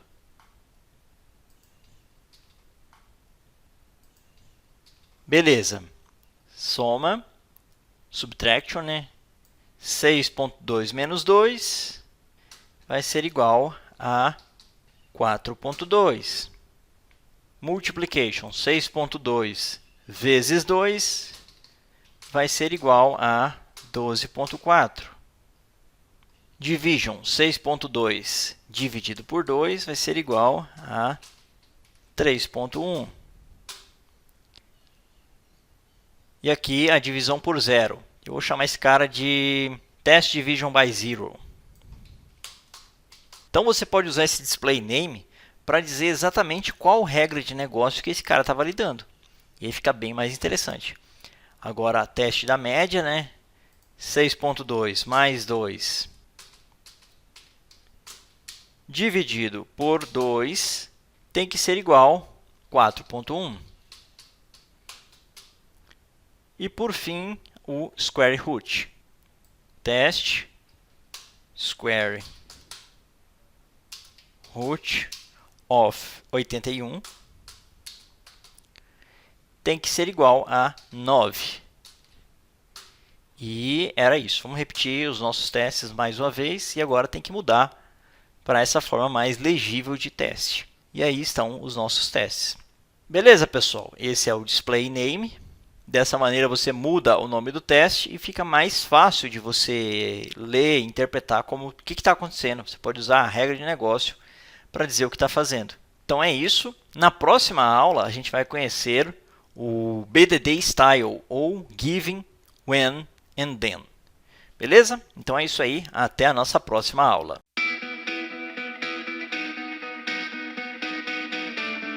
O que é BDD? BDD significa Behavior Driven Development. E o que interessa para a gente nos nossos testes são os critérios de aceitação. Se você descer aqui, temos alguns critérios básicos de um cenário de aceitação de uma história no Agile. E nesse cenário, a gente tem Given, When e Then.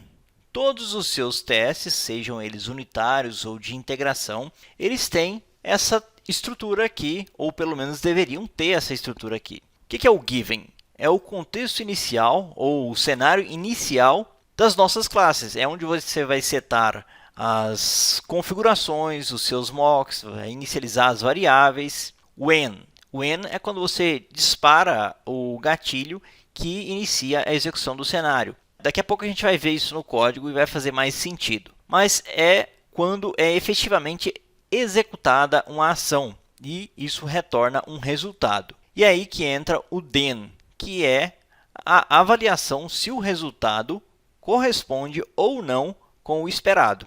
E aqui a gente tem uma user story de uma loja de roupas. Temos o título para esse cara, né? Temos aqui como um dono de uma loja, eu preciso adicionar de volta ao meu estoque quando alguém devolver ou trocar algum produto. E para isso ele precisa rastrear isso no inventário. E aqui tem dois cenários. E aqui a gente tem o given, when e o then. Basicamente, sendo bem resumido mesmo, é aplicar isso aqui ao nosso código. Então, o cenário 1, quando os itens forem devolvidos, então a gente precisa adicionar ele de volta ao estoque ou ao inventário, ao sistema de inventário. A gente precisa adicionar ele de volta ao inventário. E aqui o given. O cliente que previamente tinha comprado um suéter preto, naquele momento que ele comprou esse suéter, tínhamos 3 suéteres no nosso catálogo, né? Então ele retornou mais um. E aí eu preciso recalcular isso e botar ele de volta no inventário ou no sistema, né? Como tinha 3 e o cara devolveu mais um, agora a gente tem 4 suéteres novos no nosso sistema. Mesma coisa aqui embaixo, a gente tem um segundo cenário em que o cliente previamente tinha comprado uma blue garment. Um garment seria uma vestimenta, ele usou um termo genérico, né? Comprou uma vestimenta para ele e ele tinha 2 vestimentas azuis no inventário ou no sistema. E também tinha 3 vestimentas pretas no inventário. O que ele fez? O cliente pegou e trocou essa vestimenta azul por uma preta. Ele precisa ter agora 3 vestimentas azuis no inventário e precisa reduzir de 3 pretas para 2 no inventário. Então, tenha sempre em mente o given, que é a situação, when, o que essa situação provocou, o que foi necessário fazer, e o then foi o resultado dessa ação. Aqui tem mais coisas sobre o BDD, recomendo vocês darem uma lida. E o que vai se aplicar aos nossos testes é o given, when e o then. Ou, dadas determinadas condições, quando determinado cenário acontecer, então eu espero ter um determinado resultado. Beleza, então a gente já viu o cenário, né? Então vamos ver isso na prática. Voltando para a IDE, eu vou vir aqui no soma, no teste de soma. Então o que a gente tem? A gente tem o given, então barra given, barra when, e também temos o then. O given, o que a gente faz no given? É onde a gente prepara ou define as nossas variáveis que vão ser usadas no teste. Antes da gente chamar essa operação de sum, a gente precisa definir as variáveis que vão ser usadas no teste, que são essas aqui. Ó. Então, isso aqui é o nosso given. Então, eu vou mover aqui para cima. Beleza? Given, simple math, ele instancia o simple math, define as variáveis, e aqui a gente tem o when, que é o quando. Inclusive, esse expected também pode ser movido aqui para o given. Beleza. Agora que a gente separou aqui o given, a gente tem também o que vai ser feito, né? É o when, ou o quando. Vou recortar esse cara e vou mover aqui para cima também. Beleza, ele já ficou no when. E agora a gente tem o then, que é onde a gente faz as nossas assertions. Beleza, o given é onde a gente prepara, define as variáveis e o que vai ser testado, como vai ser testado. Depois a gente tem o when, que é onde as coisas acontecem, que é o método efetivamente que vai ser testado, né? É a invocação do método que efetivamente vai ser testado, no caso o sum. E logo abaixo a gente tem o then, que é onde a gente valida o retorno e verifica se o comportamento é o mesmo que a gente esperava do método testado, se o comportamento do sum retornou o que a gente esperava. É aqui que a gente escreve o código para validar os métodos invocados. Se essa verificação passar, a aplicação está se comportando de acordo com o esperado. Caso contrário, existem falhas no método testado. São essas 3 seções de um teste automatizado e elas nos permitem ter um código mais organizado, fácil de manter e também fácil de entender. Agora, pessoal, você pode ver isso aqui também como AAA, então 3 As, que significa arrange, act e assert, que correspondem basicamente à mesma ideia. Então, vou colocar aqui também, ó, arrange act, ou act, né? E por fim, o assert. Então, se você vê AAA, é essencialmente a mesma coisa. Tem pequenas diferenças entre eles, mas por enquanto se preocupe em fixar o given, when e then.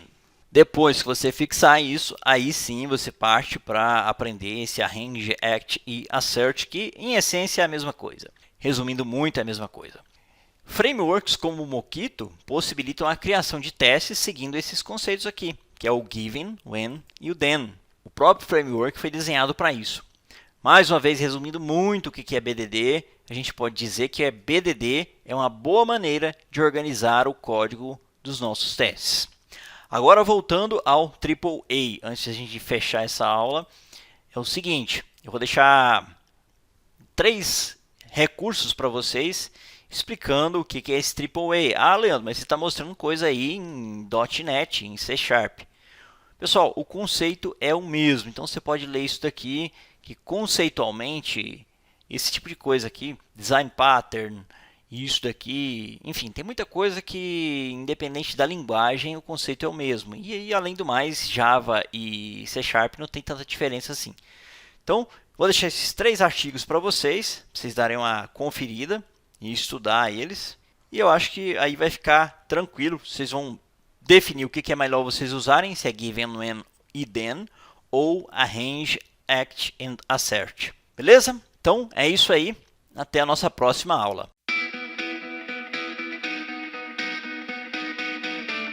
O que eu vou fazer? Eu vou selecionar isso daqui, copiar essa estrutura, está nos recursos, só baixar. E aí o que a gente faz?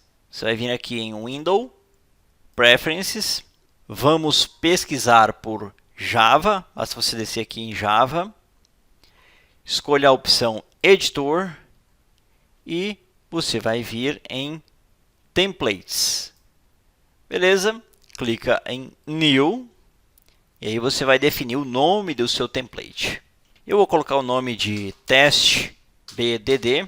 Você pode colocar uma description, pode usar variáveis, pode fazer um monte de coisa. Eu recomendo vocês darem uma estudada nisso daqui, se você quiser fazer templates mais interessantes e coisas mais robustas com isso. Mas aí eu basicamente vou colar apenas aquele trecho de código da forma que está e aí a gente vai customizar a nossa maneira. Beleza? Definida a estrutura, você poderia vir aqui e dar uma descrição para ele, mas no nosso caso eu não vou fazer isso. E também pode parametrizar várias coisas aqui. Se você quiser fazer coisas mais avançadas com isso aqui, pesquise sobre Eclipse Snippets. Beleza? Então, vou clicar em OK. Se você olhar aqui no final, deixa eu descer, teste BDD. Aqui está ele. Se eu quiser editar, basta editar e por aí vai. Apply and Close. Beleza. Agora eu vou fazer o seguinte. Vou deletar isso aqui e eu estou inserindo um novo método aqui. Teste BDD. Ctrl+ de espaços. E aí está o nosso método inserido automaticamente e de uma forma bem mais rápida e prática. Então agora, todo teste que eu for definir, eu vou usar esse atalho aqui, porque daí fica bem mais simples. Já adiciona o @teste, já adiciona um display name, já adiciona um template seguindo esse padrão aqui e também adiciona o given, when e then. E aí é só você definir a estrutura de código do seu teste. Beleza, pessoal? Então é isso aí. Até a nossa próxima aula.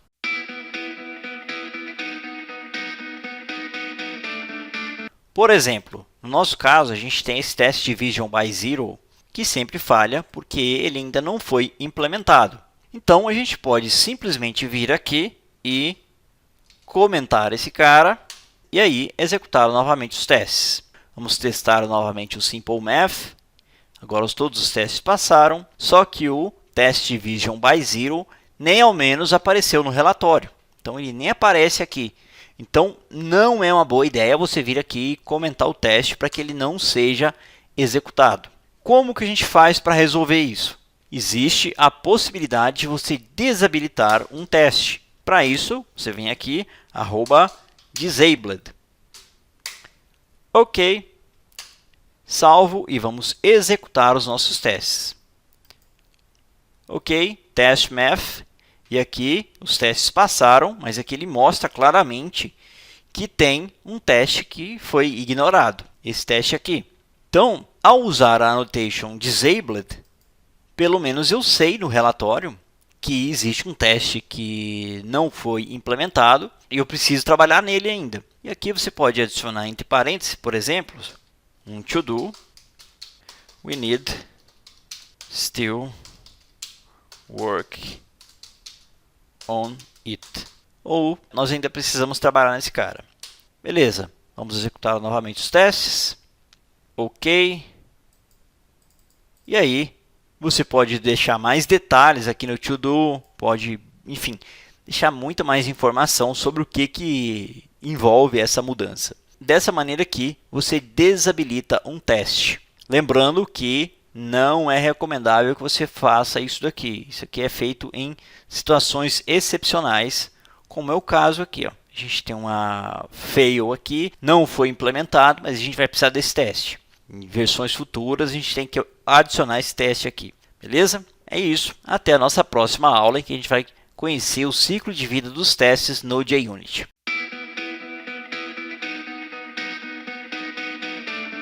Quando executamos os nossos testes unitários, por padrão, para cada teste, o JUnit criará uma nova instância da classe de testes. E a ordem de execução desses métodos, por padrão, não é óbvia. A melhor prática, na maioria dos casos, é pensar que esses métodos são executados em uma ordem aleatória. A API do JUnit também nos fornece alguns métodos de ciclo de vida. Esses métodos nos ajudam a gerenciar o nosso código dentro da classe de testes e executar o nosso código em uma fase específica do ciclo de vida de testes. Como você certamente se lembra, aprendemos que um teste unitário tradicional é anotado com annotations de teste. Se a classe de teste tiver um método que não seja anotado com nenhuma anotação, será apenas um método comum e não será considerado um método de teste, ou melhor, um teste unitário pela API de testes do JUnit. Mas testes unitários que invocam o method underTest e faz as assertions dos resultados, eles são anotados com a annotation @test. Então, se voltarmos ao nosso diagrama, os três métodos que temos aqui são anotados com annotations de teste. Os métodos de ciclo de vida são anotados com anotações diferentes. E uma dessas annotations é a before all. Um método anotado com a before all será executado antes de todos os testes unitários da classe. E usaremos esse método como um método de configuração ou de setup para preparar os recursos necessários antes que qualquer teste unitário possa ser executado. Por exemplo, se estivermos trabalhando com um banco de dados, esse método pode ser usado para criar o banco de dados. Outra annotation relacionada ao ciclo de vida é a after all. E um método anotado com essa annotation será executado após todos os testes unitários. Então, você pode usar esse método para executar um cleanup, por exemplo, para limpar todos os recursos necessários para a execução dos testes unitários. Podemos usar um método anotado com after all, por exemplo, para excluir o banco de dados que foi criado pelo método de setup ou que foi criado pelo before all. Outra annotation de ciclo de vida é chamada de before each. E um método anotado com essa annotation será executado antes de cada teste unitário de JUnit. Usaremos esse método para fins de configuração. Por exemplo, se todos os seus testes unitários precisam criar o mesmo objeto, o ideal é você mover a criação desse objeto para antes de cada método. Dessa forma, você não duplica o código em cada um dos testes unitários repetidas vezes. Outra anotação de ciclo de vida é chamada after each. E o método anotado com essa annotation será executado após cada teste unitário. Usaremos esse método para fins de limpeza, por exemplo, para fechar a conexão com o banco de dados necessária para a execução do teste. Beleza? Então, recapitulando, temos 4 métodos de ciclo de vida. O primeiro é chamado de before all, e esse método será executado antes de todos os testes unitários. A segunda annotation de ciclo de vida é chamada de before each. E um método anotado com a annotation before each será executado antes de cada teste unitário em uma classe de testes. A terceira annotation de ciclo de vida é chamada de after each. E um método anotado com essa annotation será executado após cada teste unitário em uma classe de testes. E a quarta annotation do ciclo de vida é chamada de after all e será executada depois de todos os testes unitários na classe de testes forem concluídos. Perfeito, pessoal? Na próxima aula, veremos na prática como funciona cada uma dessas anotações do ciclo de vida do JUnit.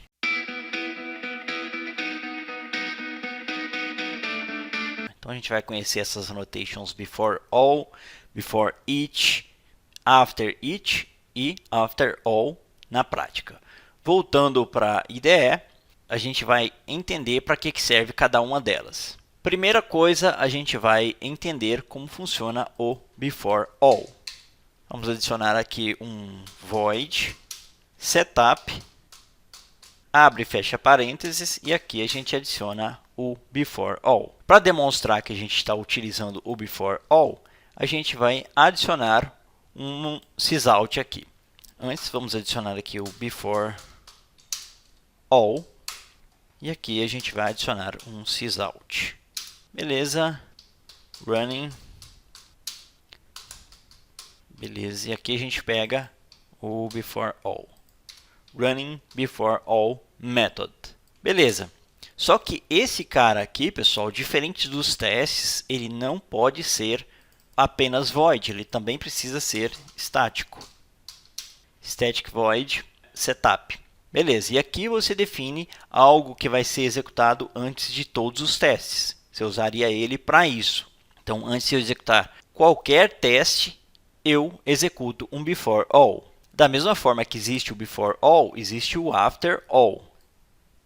Então, Ctrl Alt setinha para baixo, after all. Ctrl Shift O para adicionar a importação. Ctrl C, Ctrl V aqui também. E o nome dele, evidentemente, que não vai ser setup, vai ser cleanup. Ou seja, imagine o seguinte, num teste de integração, antes de todos os testes, eu adiciono o setup, em que eu crio um banco, por exemplo, ou dou uma carga num banco, alguma coisa do tipo. Isso aqui é mais usado quando você está fazendo testes de integração. E no after all, você faz o cleanup, ou seja, você, como os testes são independentes, você limpa o banco, você desfaz tudo que foi feito nos testes, enfim, esse tipo de coisa. Além do before all e do after all, um executa antes de todos os testes e o outro executa depois de todos os testes. Então vamos executar isso daqui, só para a gente ver isso na prática, né? Vou selecionar o Simple Math Test, Run as JUnit Test. Beleza, então ele executou o Running Before All Method e o After All Method. Beleza, vamos fazer o seguinte, vamos adicionar um sysout também nos nossos testes. Então a gente tem o teste de soma, subtração, divisão e por aí vai. A gente vai adicionar isso aqui a todos eles só para poder imprimir. Nos testes mesmo você não usa sysout, apenas para quando você está estruturando o teste, você pode até fazer isso, mas na prática você não adiciona sysout no seu código. O que eu estou fazendo aqui é só para demonstrar o ciclo de vida, então a maneira mais prática é dessa maneira. Beleza? E eu vou colocar isso aqui em todos os testes, só para demonstrar a execução do before all e do after all. Beleza? Aqui também. Depois a gente tem que voltar aqui e ajustar isso para corresponder ao que ele está fazendo. E por fim, na raiz quadrada. Beleza, agora vamos só trocar a mensagem, né, para ficar de acordo com o que a gente vai executar em cada um deles. Então vou trocar isso daqui. Logo vai fazer sentido para vocês o que está acontecendo e por que isso. E vocês vão entender o ciclo de vida. Perfeito, vamos executar novamente os testes e a gente vai ver o ciclo de vida na prática. Run, ok, Então ele executou o before all antes de todos os testes, executou cada um dos testes e depois executou o after all. Perfeito. Então esse é o ciclo de vida. Então sempre que você precisar executar algo antes de todos os testes e algo depois de todos os testes, ou apenas um deles, você usa essas duas annotations nos seus métodos, lembrando que eles precisam ser estáticos.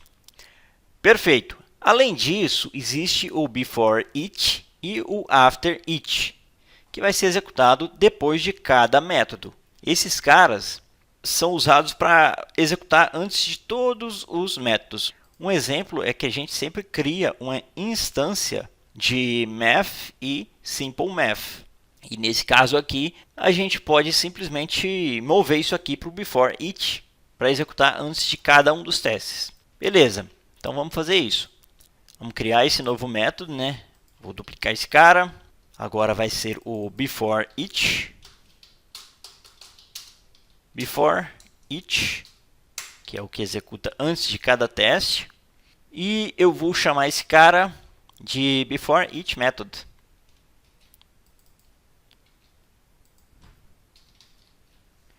Before each method. Beleza, e esse cara não é estático, né? Então ele vai mudar algumas coisas.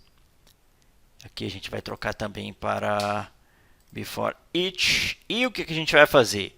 A gente vai pegar essa variável simple math e vamos mover ela para fora. Ctrl X, a gente vai quebrar esse teste aqui, mas é o que a gente precisa. Ctrl C e aqui a gente deleta o new. A gente define a variável fora, né? E instancia ele dentro do before each. Beleza, e era isso. Agora o que a gente vai fazer? A gente vai pegar todos os locais em que a gente dava um new simple math e vamos simplesmente apagar. Ctrl F, replace find. Beleza, agora ficou o espaço sobrando aqui. A gente só corrige isso para ficar melhor formatado e é isso. Perfeito. Como o first number e o second number no nosso exemplo são sempre iguais, se você quiser, você pode fazer o mesmo procedimento. Antes da gente executar os testes, eu vou criar o after each. Então, duplicando esse cara novamente. After each. Beleza. Ctrl C, Ctrl V. E aqui é o after, né? After each. Beleza. E aqui não tem o simple math. Ctrl D para apagar. E é isso. Running after each method. Perfeito, pessoal. Agora a gente vai executar os testes e a gente vai ver isso na prática. Play novamente. E aí você tem before all, lá no final o after all, e antes de cada operação a gente tem o before each, após a operação tem o after each. Before each, after each e assim vai, até finalizar. Esse cara aqui provavelmente executou antes do division by zero. E assim vai. Beleza? E é isso. Só para desencargo, vamos voltar aqui no division by zero. Vamos adicionar também, se não tem a mensagem aqui. Vamos adicionar. Também tem o sysout, então provavelmente é esse último teste aqui, ó, que a gente fez para BDD. BDD. Beleza, vamos repetir e aí vocês vão ver que vão estar todos eles aqui. Beleza, então tá aí, ó. Before each, after each, before each, after each. Então sempre vai ter a execução do after each e do before each. Você vai usar esses caras para esse tipo de propósito. Então, sempre que eu executar um teste, eu posso usar o before each antes de executar esse teste. E após executar também, eu posso aplicar o after each. Então, para cada nova execução, para cada método de teste, é criada uma instância da classe. Beleza? O before all e o after all, como eu já disse, são executados antes de executar todos os testes e depois de executar todos os testes. Beleza, pessoal? Então acho que agora ficou mais claro para que serve o before all, before each e como funciona o ciclo de vida do JUnit. Fala, Dev, beleza? Se você quer estar entre os melhores e desenvolver software usando as mesmas técnicas e tecnologias utilizadas por Uber, Netflix, Twitter, Tesla, Airbnb, Facebook e Instagram, preste atenção no que eu vou te ensinar nesse curso. Você vai aprender na prática todo o poder que os testes automatizados com JUnit 5 e Mockito podem proporcionar. Nesse curso serão abordados desde conceitos mais básicos para quem nunca escreveu um teste, passando pelos principais conceitos teóricos, indo até conceitos mais avançados como TDD, Code Coverage, Mockito Inline e testes de integração. Enfim, uma série de coisas legais.